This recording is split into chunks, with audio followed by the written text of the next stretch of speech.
배나TV 유튜브 구독 신청으로 저희에게 힘이 되어 주십시오.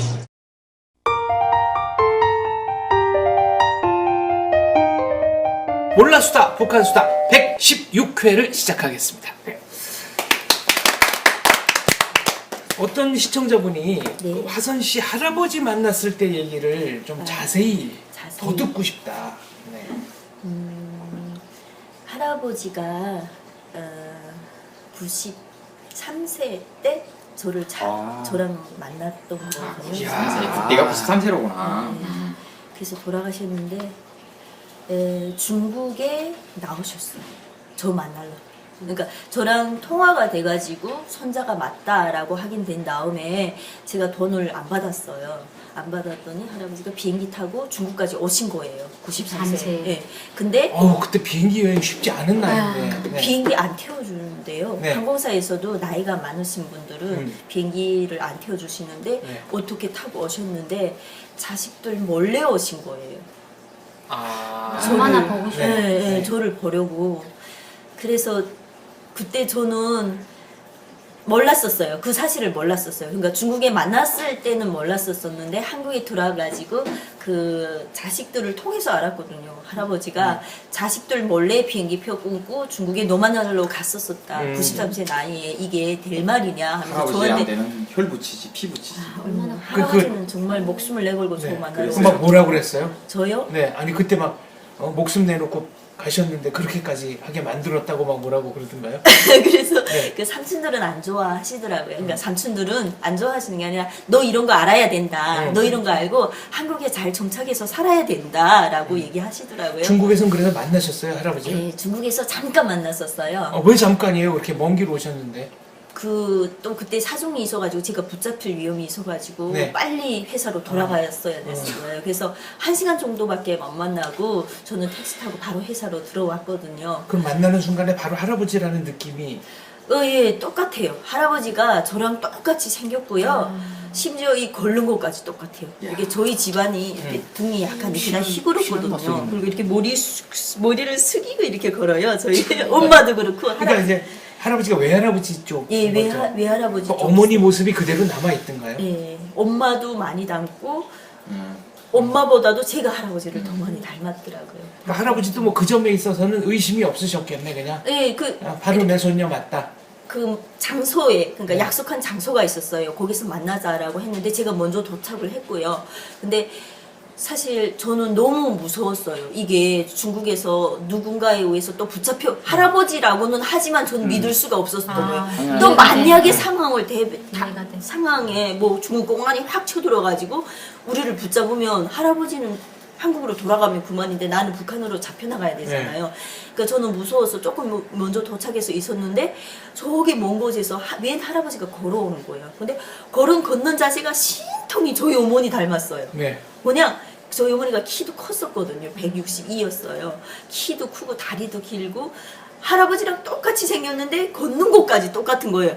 저 사람이 무조건 우리 할아버지다. 바로 이제 쿵쾅쿵쾅 했어요. 그때부터 이제 그래가지고 가슴이 막 뛰고 저 사람한테 가서 무조건 인사해야 되겠다고. 태어나서 처음 보는 분인데. 처음 보는데 느낌 있다고. 그거는 피는 이게. 그게 정말 피는 속일 수 없다는 게 피는 물보다 진하다는 게 그 말인 게. 그래서 가가지고 안녕하세요 인사하고 혹시 한국에서 오셨나요? 라고 했더니 맞대요. 근데 그 만났던 장소가 관광지여가지고 한국 사람들이 많이 다니는 곳이에요. 그러니까 많은 한국 사람들 중에서도 저희 할아버지를 딱 이렇게 만난 거죠. 이야, 제가 딱 네. 가려본 거죠. 네.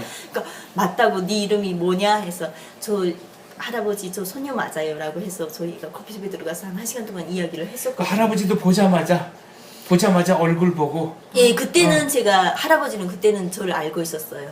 저기 사진을 네. 보냈었으니까 네. 할아버지는 많이 저를 보셨겠다. 알아보시는 거죠. 예. 그 할아버지도 사진 보고 바로 내 손녀 맞다 그러신 거네요. 네, 그래 그때까지만 해도 제가 중국에서 좀 위험한 상황이었어요. 언젠가는 붙잡혀갈 막 그런 그러니까 회사에도 있지 못할 상황이었거든요. 지금은 너무나도 절박한 상황에 내가 할아버지를 찾았기 때문에. 정말 북한에 가냐 아니면 뭐 공안에 잡혀가는 막 이런 시기에 제가 찾아온 거였거든요. 그래서 오래 만날 수도 없고 그렇게 잠깐 인사하고 왔는데 참 할아버지에 대해서 재미나는 일들이 많아요. 저는 할아버지를 이해 못해요. 못했었어요. 왜요? 처음부터. 왜? 할아버지가 너무 기자 같았어요. 그러니까 한국에 들어와가지고 정착금이 한 2천만 원 정도 있었어요. 근데 할아버지가 어느 날 전화 오셔서 너 정착금 내놔라 이러시고 그래서 아 정착금 없다고 우리 그때 300만밖에 못 받았거든요. 그 300만 중에서도 뭐 이렇게 뭐 월세 내고 이런 돈으로도 한 150밖에 손에 없었었어요. 근데 정착금 너 내놔라 2천만 타는 거 왜요? 하니까 내가 건사해 주마. 저는 이해가 돼요. 아이 저는 할아버지가 이게요. 처음에는 제가 알기로는 네. 정착금 2천만 원인가를 한목에 다 줬는데 이제 경제 개념이 좀 다르니까 그렇게 많이 사기를 당하고 그냥 써버리고. 그리고 심지어는 네. 그냥 다 써버리고 다 써버리고. 뭐 누가 도와주겠지 이러니까 네. 그래가지고 요새는 이제 정착금 줄 때도 이렇게 나눠서 주잖아요. 네 맞아요. 뭐 몇백만 한 달에, 원씩. 예, 50만 원, 100만 원씩. 할아버지 입장에서는 손녀가 얼마나 걱정이 됐겠어요. 그런 얘기 다 들으실 텐데 그러니까 관리를 내가 해주마. 할아버지 얘기가 그거예요. 한국에서 사는 사람들도 열심히 살다가도 어느 날 이렇게 사기 당한다. 네. 알게 모르게 당하는데 네가 지금 여기 들어가서 버스 타러 다니는 것조차도 잘 하지 못하는데 네가 그 큰 돈을 가지고 있으면 잘 관리 못하겠다. 그거였더라고요. 근데 그거를 그러는 할아버지가 저는 그때 너무나도 이해가 안 되는 거예요. 이 할아버지가 이렇게 되시면 나한테 돈이나 팍팍 많이 주시지 뭐. 93세에 중국까지 오셨던 그 할아버님이 그 말년에 돈 욕심이 생겨서 그랬던 것 그건 같지는 않고 아니고 저를 엄청 예, 진심으로 걱정하셨어요. 예. 세대별 차이가 여기까지 있으니까 생각의 예, 차이가 있어. 제가 전번 방송 때 느낀 건데 같은 뭐 방송하는 사람을 이거 떠나서 아 이제 그 할아버지는 꼭 화천시를 데려오기 위해서 마지막까지 이제 생존해 계셨던 거 아니냐. 그런 거 그 할아버님이 아니었더라면 그 전번에 그 명함장 중에서 변호사를 딱 선택했다고 했잖아요. 거기서 본인의 이제 그 촉발적인 그런 순발력도 있었겠지만 이 빨랐겠지만 그것으로 인해서 이어진 그 할아버지가 그렇게 활동을 하시고 그렇고 하고 이렇게 그렇게 고행을 하지 않으셨더라면 오늘날에 하셔서 우리 이렇게 마주앉아서 같이 방송한다는 거. 저는 지금도 그 말 들으면 되게 싫은데 그냥 할아버지께서 하나님이 널 여기까지 인도해 주신 거다. 너는 너 힘으로 온 게 아니다. 할아버지 교회 다니세요. 그래서 하나님이 나에게 주는 복이다. 이거는 하나님이 힘으로 해결할 수 있는 거지. 네가 오고 싶어서 여기 온 것도 아니고 할아버지가 내 만나자고 그렇게 옛날부터 찾았는데 찾을 수 있는 것도 아니다. 너는 하나님 덕에 사는 사람이다. 계속 그러시거든요. 근데 저는 싫거든요. 교회 나와라.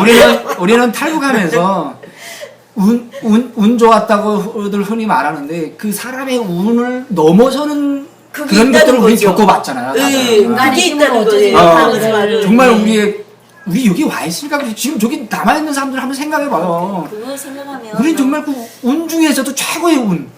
인간의 힘밖에 그 어떤 선택이 아니고는 오늘날에 여기 할아버지가 절 데려오려고 교회 나가서 기도를 그렇게 많이 했고요. 그게 평생 하늘에 교회를 나온 다니시는 거예요. 분이에요. 예, 평생 할아버지는. 다니셨는데 네, 맞아. 목사님한테 가서 빌었대요. 저 30년 아멘. 전 전에. 믿습니다. 네. 목사님한테 가서 이렇게 손잡고 빌고 우리 손녀 지금 북한에 있는 저 중국에서 지금 날 찾아왔는데 데려와야 된다고 목사님 도와주세요 하면서 빌어가지고 절 데려왔다고 했어요. 이게 이제 기독교식으로 말하면은 하나님이 역사하신 거고 네. 이제 불교를 믿는 분한테는 이 부처님의 대자대비함, 전생의 인연 이런 것이 작용을 한 거고.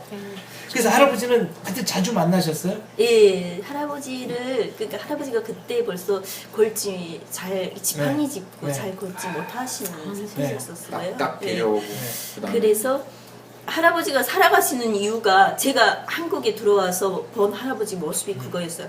할아버지가 지금 살아가시는 이유가 전부 나를 위해서구나. 당연하죠. 그냥 나를 위해서 살아가시는 것 그냥 같았어요. 할아버지가 저한테 보여주는 모습이 그런 게 딱 나타나더라고요. 그런데 그냥 맨날 그냥 걱정하시는 게 그냥 할아버지는 저를 어린애처럼 봐요. 그냥 어린애처럼 당연하지. 선녀잖아요, 선녀. 어린애처럼 보고 그냥 북한에서 살다 왔으니까 제가 남한에서 할 수 있는 일이 뭐겠어. 그냥 그런 수준으로 계속 네. 봐주시고요. 그나마 다행인 거는 제가 공부를 했잖아요. 네. 그걸 되게 좋아하시더라고요. 그래서 한 7년까지는 뭐 아무것도 생각하지 말고 그냥 열심히 살아라. 그냥 네가 뭘 하겠다 해서 이루어지는 게 아니니까 한 7년, 10년 지날 때까지는 그냥 계속 어떻게 하든 한국 사회에 더 잘 알아가고 더 잘 정착하기 위해서 그냥 살아라 아무 생각 없이 그냥 그러셨거든요. 그래서 제일 그 돌아가실 때 막 우시더라고요. 병원에 계셨거든요. 요양원에 계셨는데 아 세상 떠나실 때 웃었다. 예, 손녀가 걱정이 돼서 하선 씨가 대단하시네요. 걱정이 돼서. 모르겠어요. 네. 그 눈물의 의미는 그러니까 제일 마지막으로 제가 그렇게 보고 그때가 제가 8개월이었어요. 임신 8개월이어가지고 할아버지 찾아 마지막으로 배웠었는데 손을 꼭 잡으시고 우시더라고요.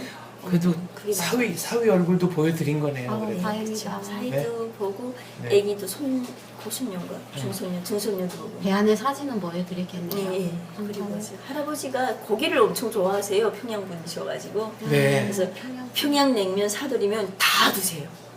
차잖아요. 근데도 다 드시고 갈비도 2인분을 드세요. 네. 그 평양 갈비 있어요. 그거 사드리면 2인분 드시고. 근데 그냥 지금 그 눈물의 의미가 뭔지 모르겠어요. 제일 마지막에 돌아가시기 전에 만났을 때 이렇게 할아버지는 저한테 한 번도 그렇게 약한 모습을 안 보이셨거든요. 93세시지만 아주 경건하신 분이셨어요. 전쟁을 겪으신 분이어서 그런지 모르겠지만 이렇게 손을 잡고 한 5분을 우셨어요.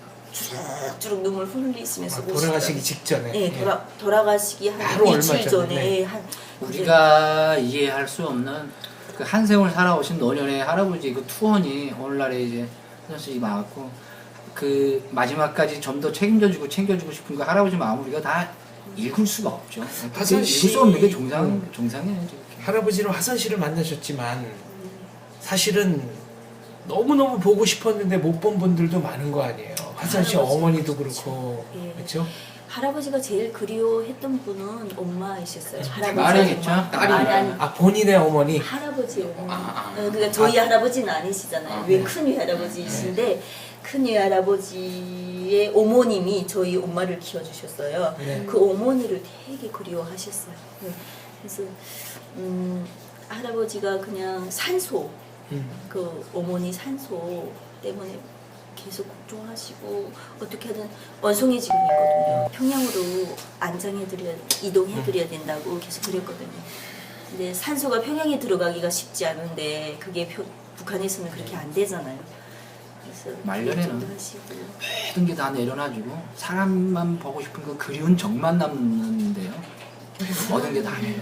아무튼 화선 그래서 씨네가 더 하셨을 거예요. 월남자가 많은 집 가족. 그러니까 토대가 나빠서 고생을 했는데 네. 아무튼 할아버지가 그래도 화선 씨가 대한민국에 정착하는데 엄청 정말 열성을 다해서 네. 은인 것 같아요. 그러니까 할아버지는 목숨을 바쳐서 저를 위해서 마지막 사셨어요. 국군 포로 과정은 아니죠? 저희 국군 포로 과정은 아니에요. 그럼 어떻게 이렇게 그러니까 가족이 다 저만 그러니까 평양에서 해방될 때 조만식 가족이 선생? 이렇게 다 갈라진 거예요? 큰할아버지는 38선 큰할아버지는 그 전쟁 전에 내려오셨어요. 47년도에 조만식 선생님 밀사로 남한에 파견되셔서 오셨고 조선민주당. 예, 그러니까 이렇게 천대받지. 밀사로 내려오셨고 그리고 전쟁이 터지고 나서 올라갈 수 없잖아요. 그래서 가족들을 다 데리고 왔거든요. 가족들한테 통보 보내가지고 다 내려온 거거든요. 그래서 그 50년 전쟁 시점으로 이렇게 도도구나 네, 가족이 다 연결이 됐네요. 그러니까 북한 입장에서 보면은 훨씬 더 말하자면 악질인 거네요. 북한의 입장에서 보자면 진성. 우리 입장에서는 무조건 죽여야 애국자인데 네, 우리 입장에서는 애국자인데. 애국자인데 저쪽에서는 무조건 씨를 말려야 하는 그런 김일성은 무조건 죽이려고 그러니까 죽여야 되는 사람들이죠. 무조건 죽여야 되는 사람들. 그러니까 이제 말고 하선 씨 엄마까지 계속 비판 대상이 됐다잖아요. 네. 이거는 쉽지 않아요. 이렇게 되기는. 엄마까지도 자식이 다 있는데. 엄마는 아무 짓도 한 거 없는데. 그러니까 이게 월남자 가족인데다가 기독교인 가족인데다가 야. 뭐 정치범 아버지는 정치범 난 살아 있었다는 것 자체가 그러니까. 의심스러워.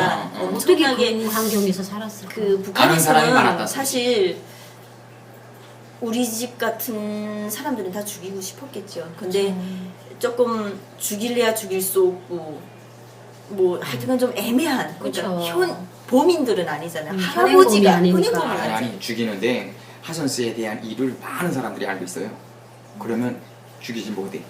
그러면 이제 딱 정답은 법- 저거야. 딱 법대로 해가지고 딱 내놓고 죽이면 여론이 나빠질 것 같고. 그래. 그래서 뭐 나도 어디 딱 잡힐 때는 소문을 내요. 그건 안전해. 그건 뭐 안전해. 오히려 소문을 내요. 오히려 오히려 소문. 소문을. 자, 지금 탈북 국군 포로 얘기가 잠깐 나왔는데 북한에서 실제로 탈북 국군 포로들을 보신 적이 있으세요? 탈북 국군 포로가 아니라 이제 국군 포로 상태로 북한에 계속 말하자면 강제 억류돼 있는 분들. 그러니까 뭐예요?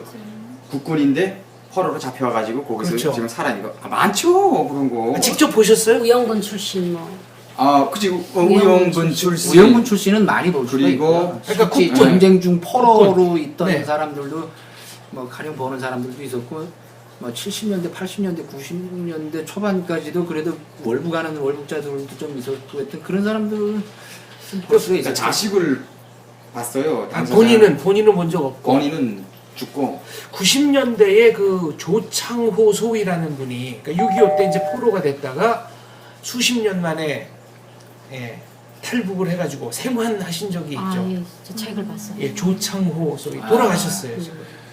그 국군 포로 하신 분들의 특징이 되게 그 의지가 강하시고 남들보다 그리고 자식들도 보면 잘 살아요. 그리고 마인드도 좀 달라요. 어떻게 마인드가 되는가요? 달라요. 일단 나약하지 않아요. 그러니까 이게 뭔가 이게 꿈이 있는 것 같아요. 머리가 오픈됐어요. 뭔가 이렇게 맥히지 나는 꼭 반드시 뭐 어떤다 이런 게 있어가지고 음. 되게 잘 나가고요. 저희 동네에 있던 그 아들은 북한 최초로 거의 수산기지 같은 걸 만들어가지고 정치는 못해요. 근데 행정면에서. 그 마을에서 행정도 아니요 수산기지 기지. 물고기 잡이하는 기술적인 면에서 쓰죠. 물고기 잡이하는 업을 시작했는데 그게 판이 커진 거예요. 그래갖고 그거를 38호씩인지 9호씩인지 계속 올려가면서 그게 커져가지고 그냥 돈주가 된 거지. 돈 많은 사람이 된 거지 지금. 탈북이 아니고 국군 포로 자녀 같으면 북한에서 거의 뭐 최하층 아무것도 못 아니 해요. 이제 그 부류가 여러 가지로 갈라지는데 50년 네. 전쟁 이후에 전쟁 끝나고 뭐 북한이 이제 뭐 무슨 조건설료 뭐 해가지고 복사 뜯을 때 김일성이가 네. 이제 군부 세력을 강화하면서 정찰국 쪽으로 많이 이제 그 연락서 특수부대들을 많이 강화하게 되는데 그때 국군 포로들 중에 A 부류라 북한에서 일컫는 A 부류, A 부류에서도 A에서 A1, A2가 나오는데 네. A 부류는 완전 사상 정치적으로 완전 귀화를 시켜서 다시 재침투 임무를 줘서 한국으로 이제 다시 네, 돌려보낸 내려보낸 사람들이 사람. 있었는데 네. 그 중에서 A1 부류가 북한에 계속 충성하는 사람들에서 여기 내려가 공정하는 사람들이 있었고 그 나중에는 이제 90년대 초반에 다 이제 뭐 국군 그건 뭐라 그러죠 비전향 장기수들이라고 네. 해가지고 돌아온 사람들이 그런 사람들이 좀 꽤 있었죠. 네, 뭐 이인 뭐 이런 분들. 네. 네. 그리고 A2는 뭐냐면 고향으로 가기 위해서 그 과정을 거치고 파견된 다음에 모든 걸 폐지하고 아주 그냥 고향 사람, 그러니까 대한민국 사람이 돼버린 거예요. 다 나와버리고. 그 위장 전향을 한 거네요. 예, 북한 예, 입장에서 오기 위해서. 보자면. 근데 네. 대다수 사람들이 처형됐거나 조용히 사망한 사례가 되고요. 이게 바로 A 부류고요. 나중에 이제 그 다음에 B 부류는 전향하는 과정에서도 그 사상 정량이 안 된 거예요. 안 되고 이제 침투될 수 없는 사람들인데 북한에서 가상 이제 다시 제2차 전쟁이 일어난다면 뭐 여기서처럼 이북 어도청처럼 북한에 한국에 뭐 어디매 해가지고 연락서 내 그 가설 직함을 주는 거예요. 뭐 전라남도 도청 무슨 뭐 도지사 뭐 이런 식으로 이렇게 줘가지고 안하게 그 따로 그 혁명 사업이라고 해가지고 선물도 주고 해도 주기적으로 하고 뭐 이런 식으로 김일성 시기에 그 삐져의 그 또한 사람들을 만들었어요. 나머지 사람들은 전향이 전혀 안 되는 대다수 사람들은 집결소나 그 수용소가 따로 있었어요. 그런 사람들은. 그래가지고 뭐 제가 광산에 있을 때도 속도훈련소 출신이라고 하시는 분이 광산 안에만 40년을 있었다는 거예요. 40년을.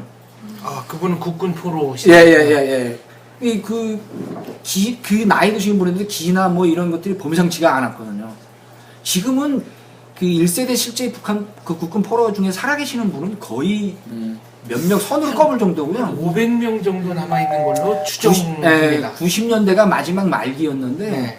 그 시점을 넘어서서 2000년대 들어서면서 2010년도에는 뭐 탈북자들이 많아지다 보니까 국군 포로 송환 문제, 국군 포로들 뒤로 삼국으로라도 빼돌리면서 엄청나게 이제 브로커들이 막 눈에 혈안이 돼서 이제 막 찾고 하는데 정말 한 사람 한 사람을 찾기가 힘들고 찾았다고 해도 그 너무 노년하셔서 좀 운신이 힘드시고 정신들이 혼미해지신 그런 상태를 제가 알고 있어서 가지고 500명 정도예요 국군 포로가. 지금 현재 북한에 밝혀진- 남아있는 남아있는 예, 국군 포로는 500여 명인 걸로 추정합니다. 의용군은 뭐예요?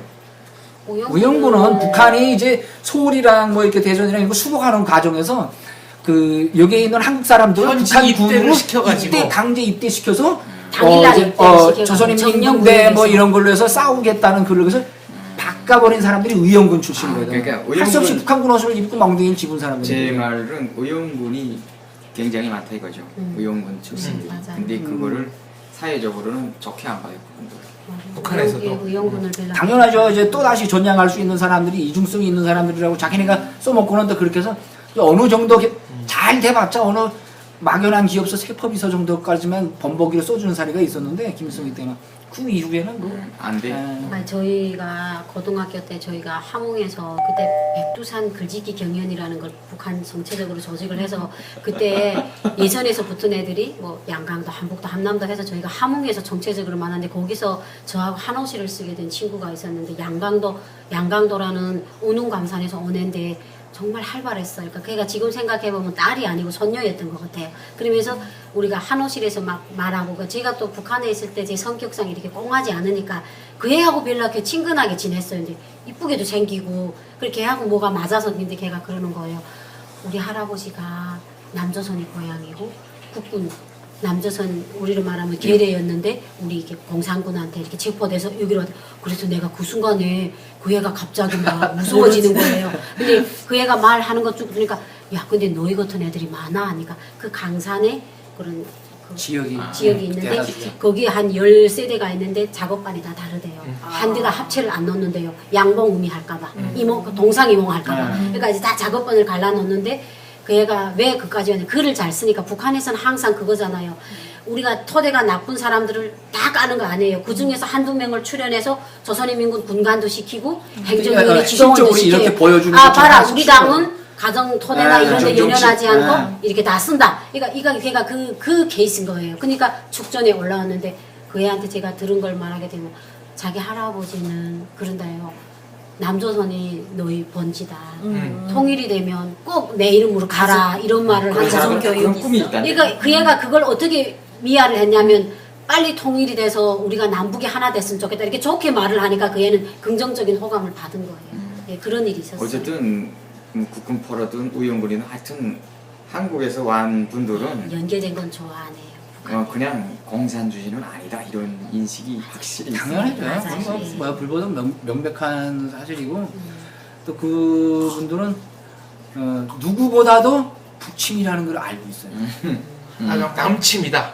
아니, 6.25 때 북한이 남쪽으로 피해자 입장에서 북한이 남쪽으로 북한이 치면 남쪽이네. 남침이다. 네. 남침이다. 네. 나는 지금 반대로 생각을 했는데 남침이라는 걸 누구보다도 잘 알고 있는 사람들이기 때문에 그걸 감추고 미화시키는데 김일성이 전 세계를 투자했다고 해도 과언이 아닌 거죠. 지금 역사를 만들었잖아요. 네. 네. 김일성의 기본 이제 역사의 기본적인 제2 전성기가 50년 전쟁의 김일성의 기록이 확 뜨는데 혁명 활동에서도 이제 김일성이 그 작전별로 부서별로 연대별로 얼마나 그 공부 많이 했어요. 우리 김일성의 혁명 활동에서 뭐 1단계 뭐 진공 작전, 2단계 무슨 작전, 3단계 방어 작전, 제2전선. 뭐 그다음에 4단계 뭐 다시 재진공 작전, 뭐 무슨 작전 뭐 그다음에 영화들도 엄마하게 많거든요.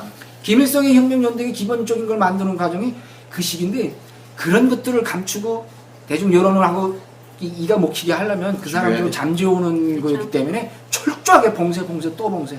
잘된 케이스 자기네 그거를 해주는 사람들 그렇게 하지 않으면 국군 포로들은 살아남을 수가 없었거든요. 지금도 북한에 있는 국군 포로들은 모든 걸 다 잊어먹어도 자기 군번 그냥 어느 부대 소속이었는지 꿈이 있다는데. 네. 맞아요.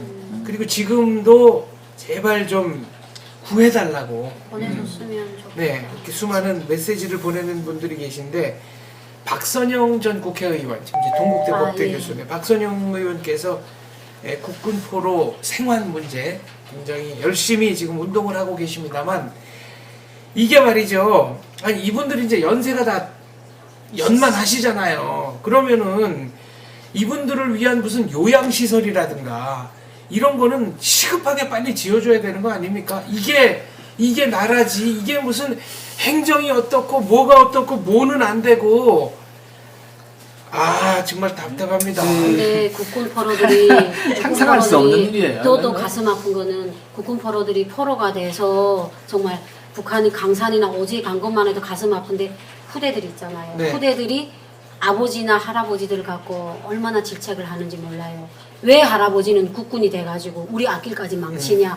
그러니까 그 사람들이 이제 만약에 우리나라에서는 국군을 찾기 위해서 노력을 하지만 그 손자 손녀들은 밝히지 말았으면 하는 거예요. 왜냐면 내가 국군 포로라는 걸 막 사람들이 막 알게 되면 자기네 얼굴에 그렇게 된다고. 그러니까 할아버지들을 많이 심리적으로 막 못 살게 굴어요. 이게 애들끼리도 미워해요. 우리 흔히 그러잖아. 뭐 전쟁 때 야 너희 할아버지는 치안대 완장인데 우리 할아버지는 나무 펴다가 나무 딱 폈는데 옹이가 딱 빠져 치안대 그 창문 유리가 깨졌대요. 네. 근데 나중에는 그게 치안대 뭐 창문에다가 돌 한 번 던진 거로 돼가지고 지금은 뭐 아주 그냥 애국열사로. 애국열사로 되는데 그 자식들끼리도 내 할아버지는 완장 찾지만 우리 할아버지는 나무 뿌리 옹이 하나라도 지금 이런 서로 이런 게 이제 희한한 케이스 네. 말들을 하거든. 똑같이 잘못했는데 그런 출신의 사람들은 처벌이 틀려요.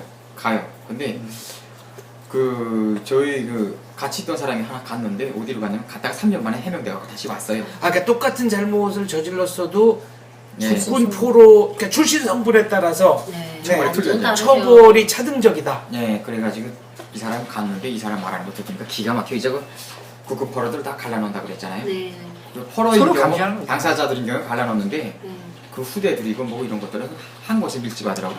그래서 그 친척이 다 왔는데 22명인 거예요. 22명. 야, 근데 이거 어떻게 22명을 앉혀놓고 한 개 작업반을 만들어 거예요. 22명이 조직생활하고 생활총활을 같이 친척 가족이 앉아서 서로 감시하고 서로 물고 뜯게 만드는 따로 일어나서 엄마 비판하고 엄마가 뭐 신우이 앞에서 자기 일주일 동안 잘못된 거 쭉 비판하고 또 그다음에 다른 사람 다른 친척을 또 비판하고 이렇게 만들어 놓은 거예요. 거기서 그렇게 3년을 있다 왔더라고.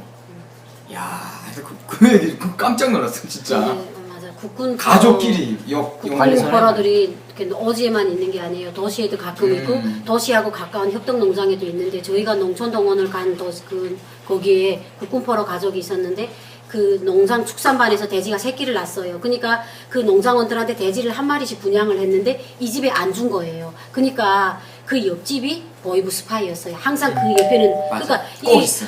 형제간이 아버지가 국군 포로인데 사망했어요. 근데 형제간이 너무 속상하니까 야 우리는 왜 다른 사람들이 다 돼지 새끼를 주는데 우리는 왜 새끼 돼지를 안 주냐. 야 이건 진짜 너무하다. 이건 뭐 그럼 우리 살라는 게야 죽으라는 게 이게 무슨 세상이야. 그거 걸려. 이 말을 우리가 일반 사람이 이렇게 말했으면 당비서가 불러서 야 다음 기회에 봐. 니 다시 맞아. 그런 말 하지만 잘못했습니다. 이러면 끝이에요. 좀 색깔이 다 국군 포로 칠해지잖아요. 자식이기 때문에 옆집 사람이 보위부한테 알렸어요. 그러니까 그 군 보위부 사람이 더 보위부다 직보를 했으니까 더 보위부에서 국방색 호송차를 가져와서 그분들을 적세 채우고 가서 그 국가보위부 18가라는 데 엮고 그 사람들은 그제부터 이제 정치범이 되는 거예요. 그렇게 그러니까 말도 함부로 하면 안 돼요. 지금 상황이 이런데 제가 아까 말씀드린 경우는 스스로 탈북을 해가지고 생활하신 국군 포로들이 있어요. 지금 대한민국에 와 있는. 네, 그렇게 와야 돼요. 근데 이분들에 대한 대우도 제가 볼 때는 정말 미흡하다. 그러니까 이분들에 대한 이분들이 최소한 잘 먹고 잘 살게는 해줘야 이게 나라 아니겠습니까? 이런 경우 북한 같으면 아주 그냥 매스컴에 띄우고 뭐 집 주고 뭐 젊은 여자 제공해주고 우리 그때 비전의 기수들 그렇게 막 막 그랬잖아요. 이래가지고 우리 체제가 좋아서 40년 만에 돌아왔다 막 이래서 막 띄워주고 막 이래요. 북한은 그런 거 잘해. 네, 북한은 그런 정치적으로 그러니까 근데 좌파들이 대한민국 정부가 우리나라가 과연 그 몇 명 안 되는 노안에 대신 그런 분들을 우대해 줄 만큼의 그런 여력도 없는 나라가 아니에요. 저는 여력이 있다고 생각해요. 있죠. 대단하죠. 여력이 왜 대단하죠. 없어요? 대단하지. 네. 그래서 내가 하는 말이 아니요. 그거는 진짜 북한이 잘하는 거네. 말하자면 이게 좀 말에 어폐가 있는데 충성한 사람들을 끝까지 살펴준다는 면에서는 해줬으면 좋겠어. 네. 여기서 좀 아니 지금 남쪽에 와 있는 생환 국군 포로들 잘해줘야죠. 지금 80, 90 다 이러시잖아요. 그죠? 네. 얼마 안 있으면 정말 생을 마감하실 분들인데 근데 준다고 들었는데요. 주긴 주는데 제 기준으로는 상당히 미흡하다는 거죠. 더 줘야죠. 더 줘야죠.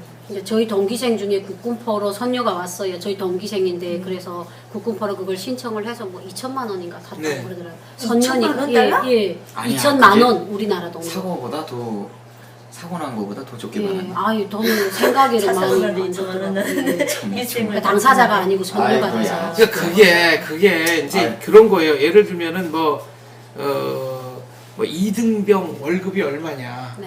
그러면 법적으로는 포로가 된 상태에서는 계속 이제 이등병으로 복무한 게 되는 건데 예. 그때 월급 기준해서 지금 수십 년 해봐야 그 얼마나 되겠어요. 그걸 산정해서 주는 거예요? 그렇죠. 그러다가 와, 아니 이걸 산정해야지. 그 고역의 역사를 북한에서 얼마나 많은 그 세파를 겪으면서 혼자서 그 나라를 지키고 아니, 그 제 말이 있다가 온 그걸 계산해줘야 돼. 제 말이 그렇게 계산해야 된다는 아 거죠. 그러니까 최종 월급으로 산정해서 줬는데 그게 준다고 했는데 그게 그럴 일이 처음이니까 이렇게 해야 되냐고 말이 있었을 뿐이고 지금은 좀 바꿔준 지금은 게 2천만 원이라는 거지. 네. 그 계산에 그 바꿔준 게 당연히 이거야. 포상금이 붙어야죠.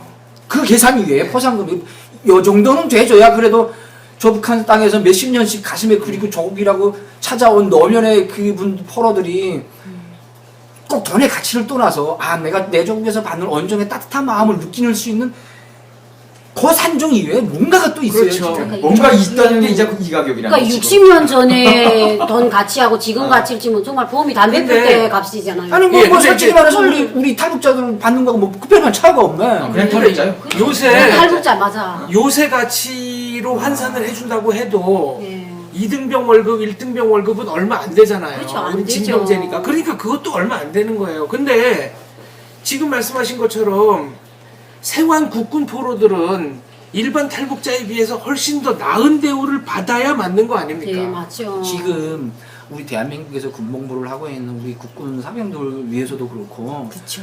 우리는 남북 관계에서 항상 대치 상태로 있는 우리 군인들이 꼭 전쟁이 아니더라도 어떤 그 불일치적인 상황에서 뭐 DMZ라든가 휴전선이라든가 그 이런 일촉즉발의 이런 상황에서 혹시 뭐 이런 일이 생겨도 이 그러면 지금의 국군 포로들을 보게 되면 야 그럼 나도 나중에 저런 대우를 받을 거 아니냐 이런 생각은 그걸 당연히 누가 들 거란 지키겠어요. 말이에요. 그렇죠? 그러니까 탈북자들은 우리는 먹고 살기 위해서 여기로 왔어요. 여기서 오라고 한 거 아니잖아요. 우리가 살기 위해서 우리 목적을 위해 여기 왔지만 국군포로는 나라를 지키기 위해 군복을 입었잖아요. 그러니까 우리보다도 훨씬 잘해줘야 되고 잘못된 게 많아요. 그 얼마 전에 그 목함지뢰 사건으로 인해서 다리를 잃었던 어떤 국군 장병이 네. 다시 우적을 하고 일어서서 군복을 입는 그런 것들이 유튜브에서만 조금씩 돌더라고. 매스컴에도 그뭐 그러니까.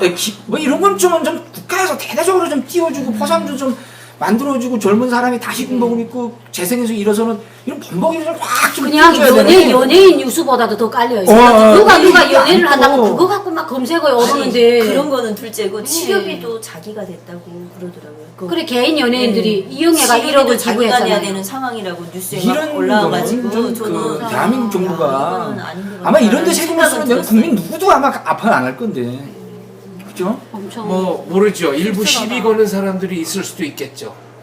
그렇죠. 예, 삐딱한 사람은 어느 사회에나 있습니다. 뒷다리 잡는 사람들이 있는다 좀. 하여튼 갑갑한데요.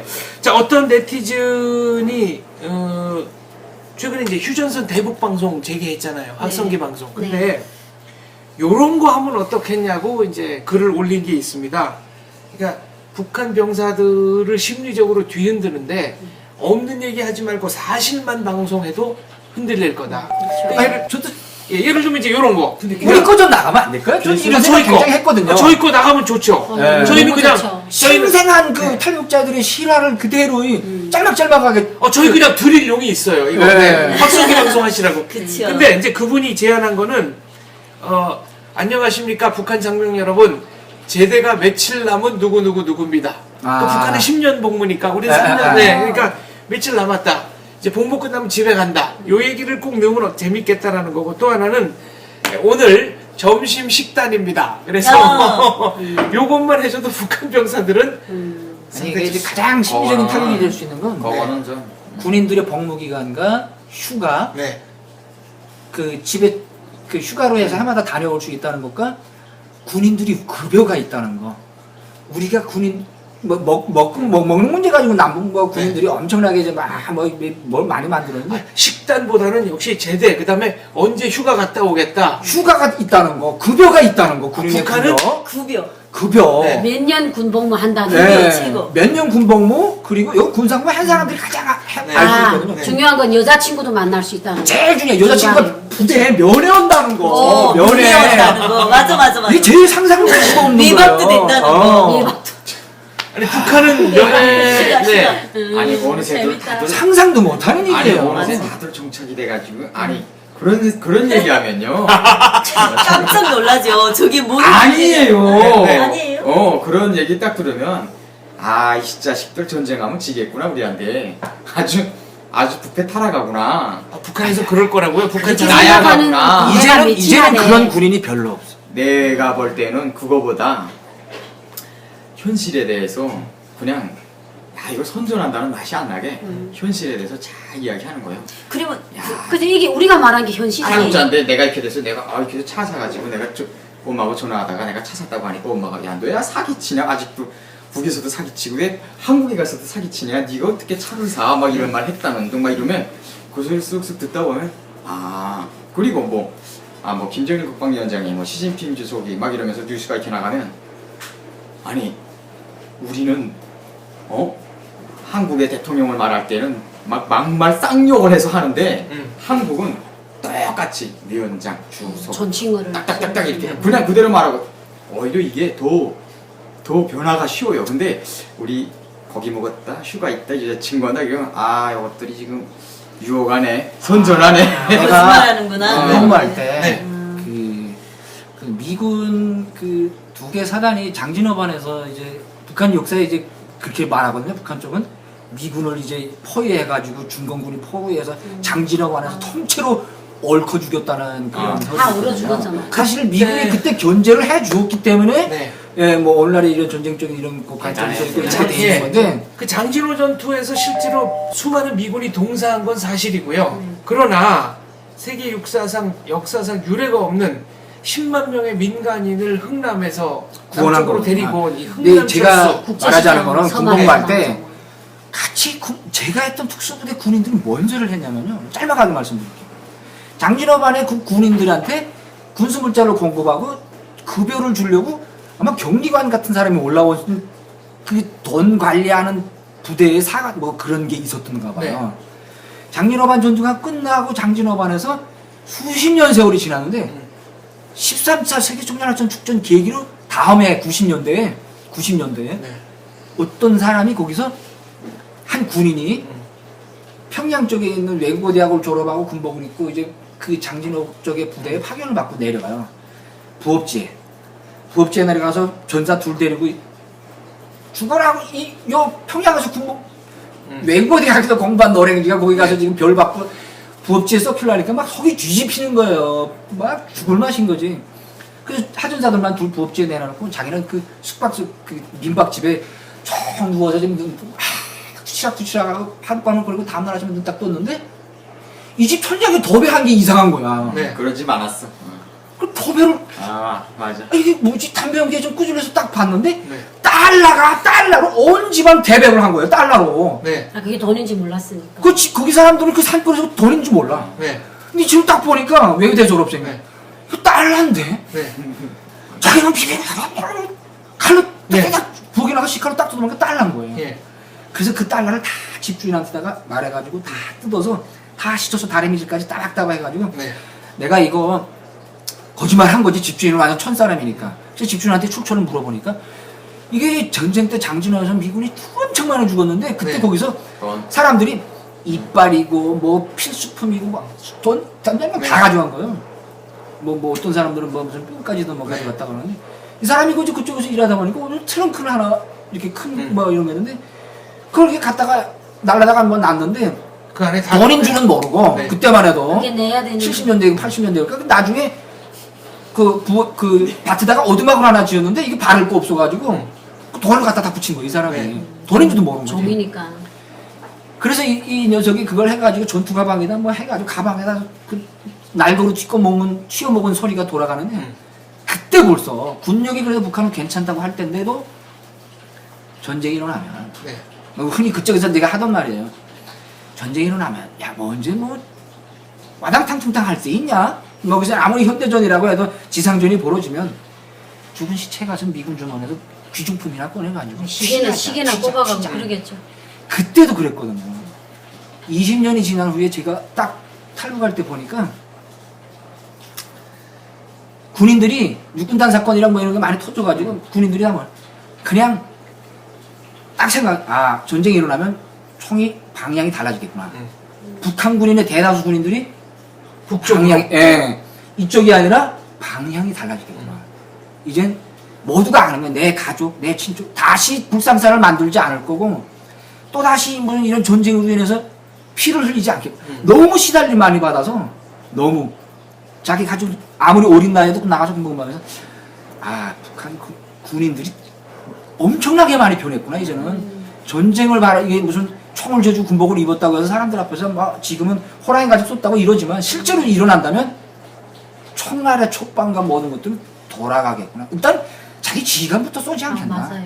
내 지휘관부터 쏘지 진짜 않겠나. 이런 생각이 들더라고요. 많이 변했고 제가 탈북하기 전에 어떻게 소문이 났냐면 이제 전쟁이 만약 일어나면 군인들이 하늘에 대고도 총을 쏜다. 왜냐면 북한 죄 없는 사람들을 죽이기도 그렇고 단간부들을 막 쏴 죽이고 싶은데 그렇게 다 단간부는 아니잖아. 그러면 이제 아마 우리 인민군대는 이제 전쟁을 하면 하늘에다 쏠 기다. 남한도 안 죽이고 북한도 안 죽이고 그냥 하늘에다 쏘라니까. 그러니까 국경경비대도 완전히 이제는 국경경비대는 자본주의 군대고 민경 개성적인 군대도 이거 방송 있잖아요. 이걸 한두 번 들을 때는 유혹이라고 들리지만 너무 들으면 그게 노래소리가 되고 세뇌가 돼요. 많이 변했다고 하더라고요. 아니 이게 하늘에다 총 쏘는 게 아니고요. 어떻게 하냐면 자기 표난데다 쏴요. 놀라시겠지만 그런 마인드를 가지고 있어요. 그래가지고 지금도 총소리 내야 되니까. 지금도 전화하면 그리고 자기 표현을 쏴야 한국에서 자기 살려준다고 생각하고 있거든. 그렇게 믿고 있는 거예요. 그래서 북한처럼 생각하는. 탈북할 때 전화 딱 하면 막 하다가 야 그래 근데 어떡해야 돼? 내가 가서 잘 살자면 어떡해야 돼? 내가 가서 성충강대에 폭파하고 올까? 맞아 그런 소리 많이 해. 그딴 소리 나는 거야. 내 놀랐죠. 시선다리 폭발할까 봐. 그러고 나서 그 폭파한 사람이 나다. 이제 나중에 진짜 말서네. 그러면 한국에서 돈 주고. 그러면 자기를 야 잘했다 이럴 줄 아는 거예요. 왜냐면 그 나라에서 그렇게 살았으니까. 네. 그래서 군인들도 탈영할 때 자기 무슨 공을 세워야 돼. 자기 편을 써먹는 거죠. 그런 현상이. 그래야 이제 또 남한에서 인정을 해준다. 네. 그건 굳이 아닌데. 그러니까 다 받아주는데. 대북 방송 덕분에 그래도 네 맞아요. 상당히 많이 바뀌고 특히 그 화폐 개혁할 때 김정일이 그때 개혁할 때 그때도 외국 돈을 가만히 가지고 있는 그때 소문이 어땠냐면요. 외국 돈을 가지고 있는 사람은 다 망한다. 그랬어요. 아니 망하긴 다 망한다. 그래서 외국 돈 못 쓴다. 우리나라만 쓴다 막 이랬거든요. 맞아. 북한 내에서. 근데 대북 방송 열심히 듣던 사람들은 그냥 막 사들이는 거예요. 그래. 내가 딱 깔고 앉아 있어. 맞아. 그러다가 그 사람들 덕분에 또 유통이 또 시작되기 시작했고 네. 그리고 또 미군 장진호반 있죠? 거기 설이 얘기해서 하는 말인데 그 미군이 들어왔던 지역을 돌아다니면서 군표를 찾아요. 그때 그게 군표 찾아서 그 이제 브로커들이 군표 때문에 굉장했지. 전화가 와. 그래서 전화 딱 받으면 야 이거 내가 군표 있는데 이거 팔아먹으면 어떡하냐 해서 그래 그거 좀 팔아볼까? 어쩔까 하고 알아보니까 난리 난다는 거예요. 그러면 안 된대. 미국에서 가만히 당장 미국하고 북한하고 큰일 난대. 중국 쪽에서 받아주질 않는 거 중국 브로커가. 그래서 뭐랬더니 예, 어느덧 방송 마칠 시간이 다 됐네요. 장진호반 그리고 하가루리 전투는 이제 미군으로서도 굉장히 의미가 있는 전투인데 미군은 지금도 북한에 가서 시신 발굴 작업을 계속 하고 있습니다. 그리고 시신이 발굴되면 6.25 때 전사한 장병들 시신 1구당 얼마 돈을 주고 북한으로부터 사옵니다.